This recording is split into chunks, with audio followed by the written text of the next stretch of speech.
Welcome to Edie Extra, edie.net's home for all of our exclusive special audio features.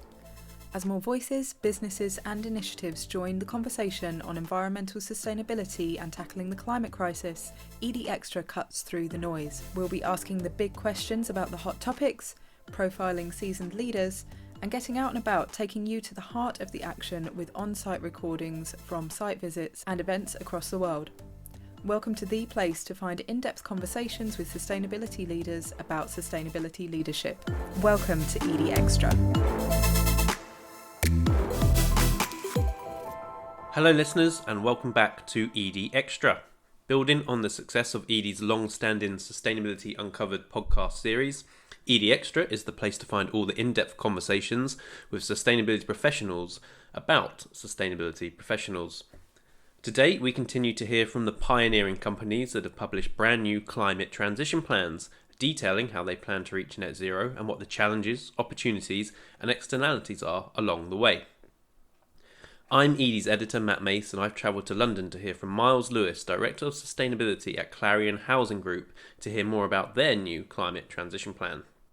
Clarion Housing, which owns and manages 125,000 homes, is the first housing association in the UK to publish such a plan. It outlines 4 key pillars to delivering a long-term commitment to net zero by 2050, decarbonising existing homes, designing out embodied carbon, reducing electricity and fuel across the business, and bridging a gap to net zero. Key targets are included across those pillars, including retrofitting 42,000 homes with fabric upgrades, electrifying heating systems for 70,000 homes, installing solar panels on 80,000 buildings, and ensuring every home has a route map to net zero carbon by 2029. A decarbonisation strategy will also be included across Clarion's 178 heat networks. Now, we've covered the plan quite extensively on edie.net already, so do head over to there to read more about the plan. But today, I'm going to be chatting to Miles to hear a little bit more about what it takes to build a climate transition plan and what the surprises have been along the way. So joining me today, we do have Miles Lewis, Director of Sustainability at Clarion Housing Group. Miles, thank you so much for joining me today. How are you? I'm good, thank you. Yeah, looking forward to the conversation. Good stuff. And yeah, I think climate transition plans are big, massive pieces of work, so there's a lot of places we could start, but actually I think a question that's always nice to start with is, I suppose, what's the reception been like since you have published the document? Has there been kind of lots of interest in it? Is it kind of a put your feet up and rest type moment? How's it been post-publication? Well, I mean, in general terms, it's been really positive. So we've had some really good feedback from peers, funders, other stakeholders about the document, and it's funny actually because we've had a bit more pickup now, or in the more recent last couple of weeks, after a couple of months down the road from publishing it. So it's obviously sort of slowly getting out there as well as more and more people are reading it. So we had a really good launch event where we had a lot of those stakeholders there. Loads of people coming up and asking questions afterwards and trying to get a little bit of intel. But I think we've also I've had quite a lot of sustainability peers having side conversations and wanting side conversations, and sometimes they'll be bringing in their colleagues from other parts of the organisation to just ask some questions, get under the bonnet of some of the detail of it, or maybe ask me something really specific about an area that they're clearly working on, sort of how did you deal with that particular thing.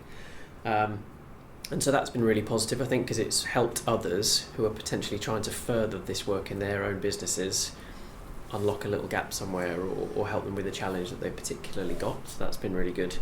And obviously that was sort of thinking about post-launch, but in terms of other reception and engagement, like we did a lot of work with residents throughout the process when we were putting this together as well. So we did a lot of engagement through focus groups and surveys and things like that to try and understand residents' views on climate change and transition planning and sustainability and retrofit and all of those sorts of things. So we now want to be able to use that post-launch and make sure that we can actually communicate that to residents as part of our progress as we talk to them more about retrofitting and things like that. So it's hopefully going to be another positive thing that we've got in our arsenal as well.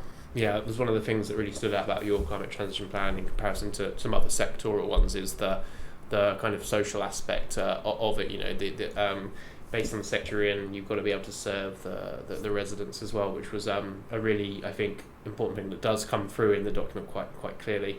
And in terms of you've spoken about the other organisations coming in to maybe kind of learn a bit about it, but in terms of internal involvement on this, I mean, we at edie, we've seen the end result, right? But I imagine it was a long journey to get that developed internally. You know, how long did it take, and who amongst your internal stakeholders really had to be involved in this?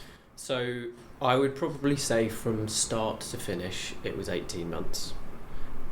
12 months really, but like probably from 18 months of sort of ramping up to kind of go, okay, this is a bit of work that we need to do around our data and sort of setting the foundations, initial footprinting, which we've done a bit on already from previous sort of annual disclosures and stuff on our footprint and our scopes.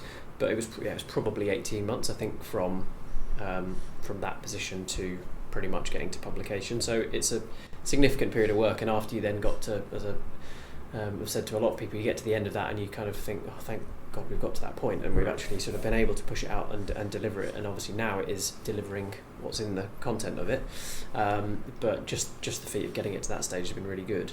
So I've obviously mentioned about residents, so like we have engaged with them on the work we had to do just to understand some of their concerns and fears about the transition, about net zero, that terminology, technology that they might be worried about and things like that, which has fed into the whole plan. So that was a really key part of what we did.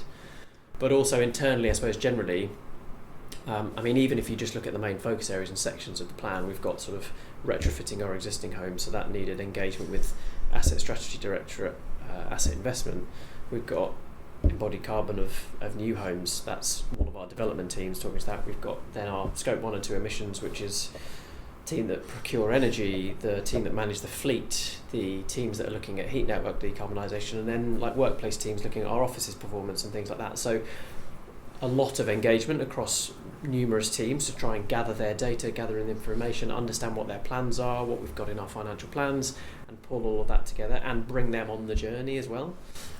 So we had to sort of do that from an operational level and get the sort of sponsorship from key directors doing that.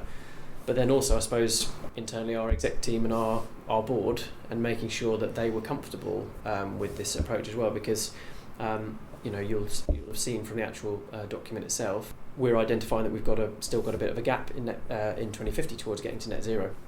And I was really sort of happy and comfortable to be transparent about that from day dot, and all of the exec team and board are comfortable with that, but obviously needed to be taken on the journey about sort of where we stand and what's the background to that, and have we done our homework. And my whole push was for that to be fully transparent, and so our CEO, CFO, they're very much in a case of this is version 1, this is being transparent, showing our workings, helping others in the sector to use it if they want to, and having some comfort around the fact that we will iterate this, it'll evolve and it'll improve. So I think we that internal engagement has been one of the things I suppose I'm probably most proud of, and that's it's also worth saying that the internal teams, the sustainability team, have done a hell of a lot of work on this to try and pull it into this point. So all of the sustainability team members, and especially on our data analysis and all of the detail around that, and actually getting that really robust, and then our internal engagement and resident engagement. So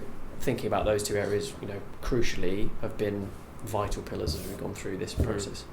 Yeah, I've always heard kind of these big pieces of work, and whether that's transition plans or the big kind of like reporting disclosure aspects of this kind of, I think a few people have termed it as like an ESG octopus. It kind of the arms reach out into different departments much more than perhaps previous kind of bodies of work have been able to do, which I suppose is an enabler in itself. But you've obviously touched upon how kind of crucial it was to get internal and external engagement involved, and the resident aspects sound quite I imagine it had to be quite a delicate conversation. Would you say that was your biggest challenge, or what's been the big kind of challenge to get this over the line? Well, I think I suppose really I would say that the biggest operational challenge was more to get to this point was more probably data. Okay, yeah. And accuracy and detail of data. And I think there'll be a challenge that a lot of people across the sector and other sectors, frankly, working on these sorts of plans will be familiar with, because they'll be kind of looking at it going, what have we got? It's on different systems, it's in different places, different levels of quality. And we took the view that we were going to be really robust in the way that we modelled, and in some cases needed to estimate or model or whatever that data where we didn't have it directly, or of the data we had, gave it a level of rigour that gave us the comfort that we could use it for this sorts of modelling to make then strategic decisions about it. because we were really clear about if we waited for perfect data, we'd be waiting for years. So we wanted to get something. We inherently know the things that we need to do. So it was more putting data to back that up, really, to demonstrate if we take the actions we think we're going to take, this is what the trajectory looks like. Is it enough? Is it not enough? So I think that probably was and will continue to be the biggest challenge. In terms of putting the plan together, when it comes to actually delivery of the plan, if you go to any sustainability conference specifically on one of the main areas of our plan around things like retrofit, it's commonly being talked around, the financial models, the supply chain readiness, all of those sorts of things. They are real life challenges that everybody's grappling with, and as we scale up to retrofit to the levels that we need, that is going to be a key delivery challenge that we are very open about in this document as well. And it's intended to sort of reflect our current thinking of what we think financially and deliverability wise we can do. But there are still levers that we need to pull and rely on other things to realise some of that stuff. So I suppose there's challenges in the sense of actually getting the document to that point, probably being the data side, and then the delivery side of things. From a resident perspective, I suppose the challenge is, they're some of the key messages, understandably, were, they expect Clarion to take a leadership position. The messages we were getting on this, we've heard through things like our Clarion Index that 70% of respondents personally care about climate change, think about climate change. We know that they were telling us in our focus groups for this that they expect us to lead on this space, but they also, in some cases, don't feel like they understand some of these new technologies that are coming. They don't want it to cost more, and obviously are worried about that. So that, that was really important that, we inherently knew some of those things, obviously, but we wanted to make sure that we'd heard that and incorporated it and applied that lens.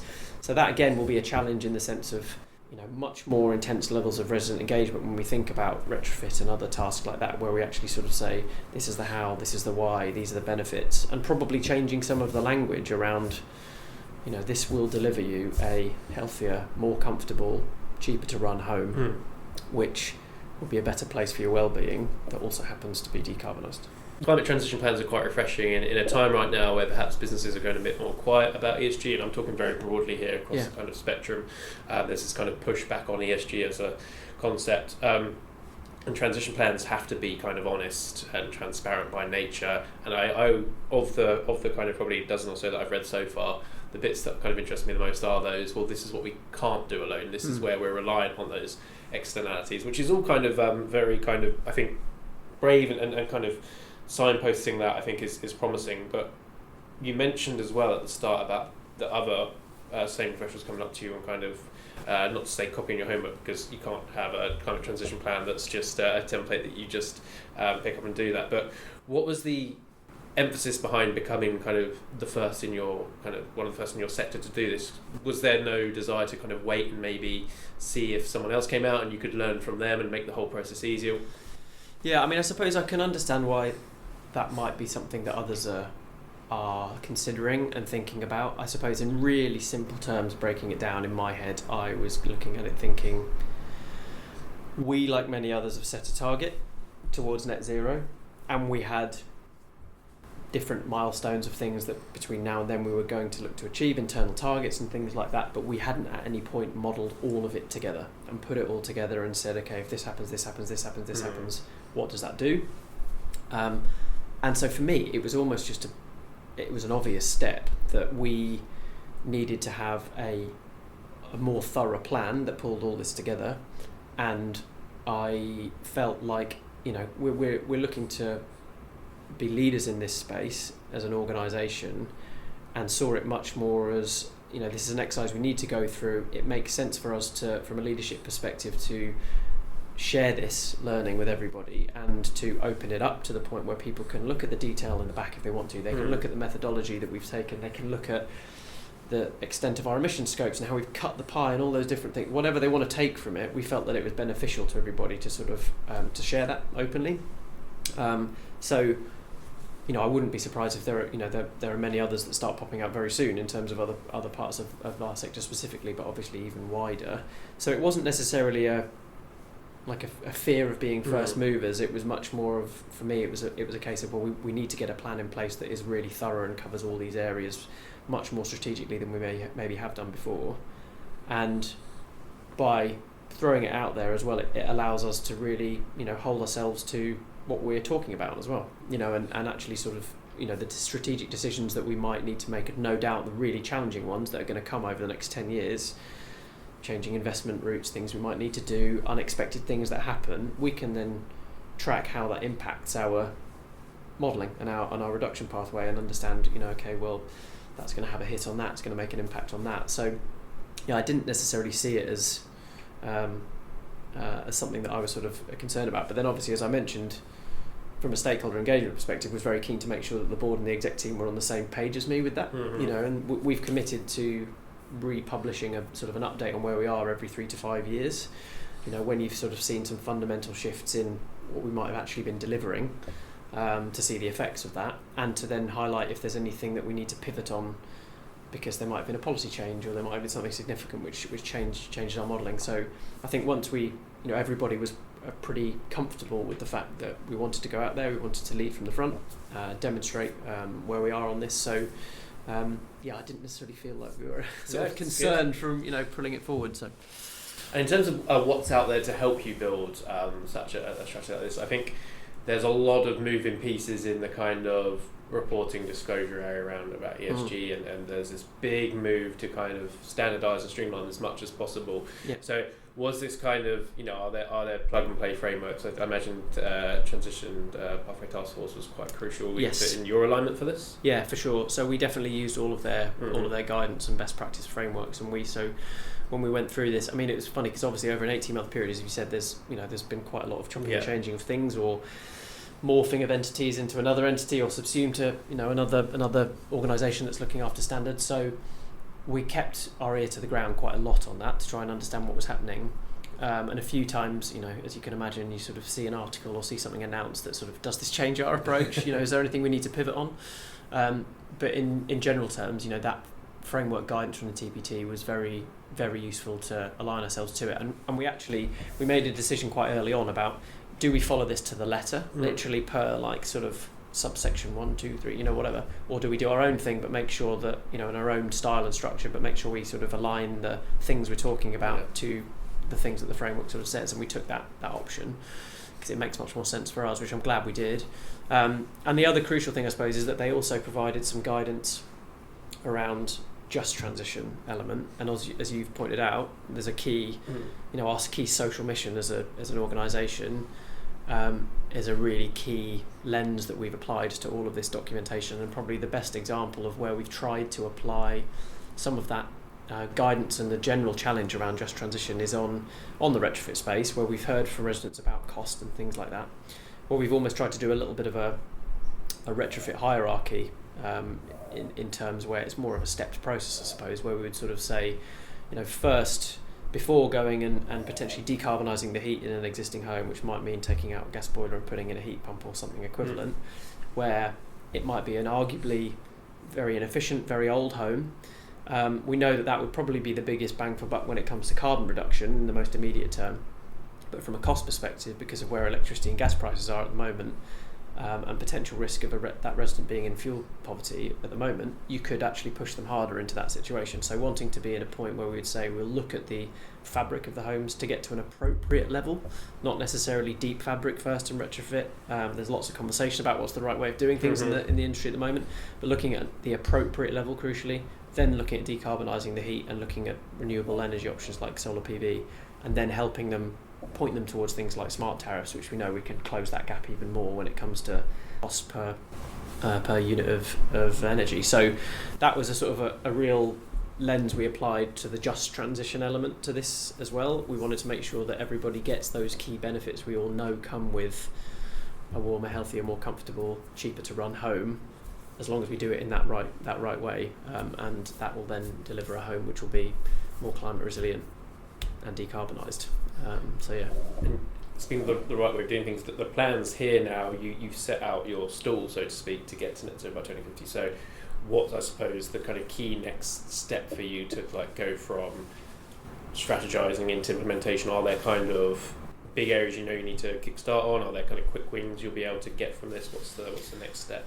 Yeah, so I think the structure of the plan itself is specifically set up in a way which focuses on the materiality of the emissions we've got. So it's effectively we've got two big chunks: our existing homes and embodied carbon of new developments, and then effectively our direct emissions that we want to cover as well. There are obviously lots of other categories of emissions that we've accounted for, but we want to make sure that we're putting the most effort into those big chunky material areas, because then it means that we're getting much more impact of any reduction we can achieve versus some of the smaller categories. So I suppose that invariably means that the main sort of areas of focus for us at the moment are effectively split into our existing homes and then new developments, as well as those corporate emissions. So on the existing home side, we've already obviously delivered retrofit programs through earlier waves of the Social Housing Decarbonisation Fund, now Warm Homes, and are continuing to do that.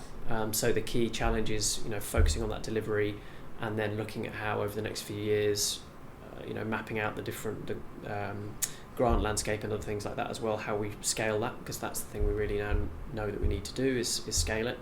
We're looking at more innovative models around energy as a service and other things as well to try and bring in innovative finance to accelerate that too, so that's exciting. Then on the embodied carbon side, we are starting to think about how we might want to operationalise the targets that we've set and that we've mapped in the plan. So we've got 2030 standards that we've put in place, and we've done that in a way that sort of sets some what we think are realistic minimum standards, and then some aspirational stretches for teams to try and go after. So the next year or so, the main aim is going to be properly gathering data on where all the different types of projects are, because we've got data which we've baselined, but really getting that accurate understanding on every single project where they all come out, and so we can learn what building typologies, material typologies work, what doesn't.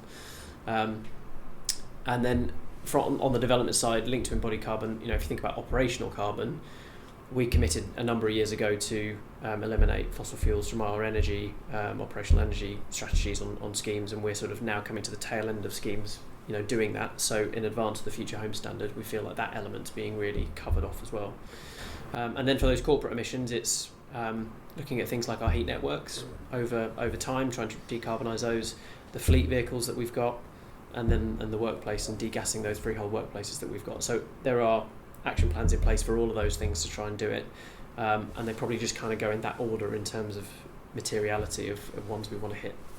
So I feel like I've been writing about 2030 targets for like 7 or 8 years now, and back then it felt, that's a long way away, and now it's 4.5 years, and all of a sudden that big landmark goal is actually only a few years away. We've just released our 2030 roadmap for our development business as well, after sort of getting towards the end of our 2025 roadmap that we set 5 years ago, and already, because of the sort of the program length of a development project, thinking about planning and design and then construction and then handover and all that sort of stuff, you think some of these decisions we need to be making in the next year or so to enable us to achieve things in 2030. So we're starting to really try and get under the skin of that with teams now. Well, so I suppose one more question then before we finish, and it's kind of going full circle to what we touched upon at the start about how there's lots of sustainability professionals in the space that are really grappling with this. They're trying to get their kind of climate transition plan built up right now. So as someone that's on the other side of this plan now, it's out there, it's published, what's your kind of one piece of advice for any sustainability practitioner that's currently developing their own kind of transition plan for their organisation? What's that one big thing you feel they need to know? Oh, I mean, just start. Don't wait for perfection. I think most people probably looking at this will have data already. They will have sort of a knowledge about what they want to do already. I think in a lot of cases it's just pulling it together into something coherent.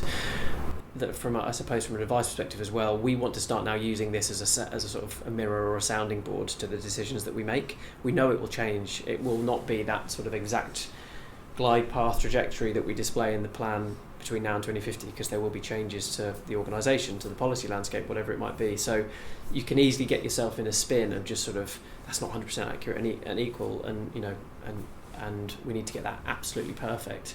We did a lot of work to make sure that our data was all very robust. So I'm very happy with it, and we disclose in the back of the document as well the level of our own sort of analysis of accuracy as well. Is it very good? Is it sort of poor? And sort of the material impact of those, which will improve over time. But as I say, you could be waiting 10 years if you try and get all of that perfect. and you already inherently know the things that you need to start doing. So we know that we need action on stuff. So this just allows us to, we've turned a target into the next layer of sort of strategic plan to allow us to then really start delivering that action. And I suppose as we learn more, we'll adapt it. We'll then make a strategic decision, and then we'll determine how that impacts our glide path. So I think it's probably just about, really going out there and delivering it and getting the plan in place. Don't wait too long to do it. There are lots of good examples out there now across the different sectors of good plans that you can learn from as well, to see which bits you like, which bits you don't like, or which aren't relevant to you. And we're obviously very happy if anybody wants to come and ask us anything about it and challenge it, or to ask any tips or hints that we want. Great stuff. Well, there you go. Don't wait is the kind of big message there, and it's been waiting. Well, it sounds like you've got an awful lot to be getting on with, so I don't want to take any more of your time. So it's been great to speak to you about this. Thank you so much. Thank you. And we will be back soon on the ED Extra channel with more Susty Talks and looking at the key sustainability projects that are driving the ESG agenda right now. We'll also be delivering more of these behind the scenes look at corporate climate transition plans in future episodes, so be on the lookout for those on the ED website, and of course on all the traditional streaming channels as well. Be sure to subscribe to the ED Extra podcast on Spotify and on SoundCloud. And until next time, thank you and goodbye.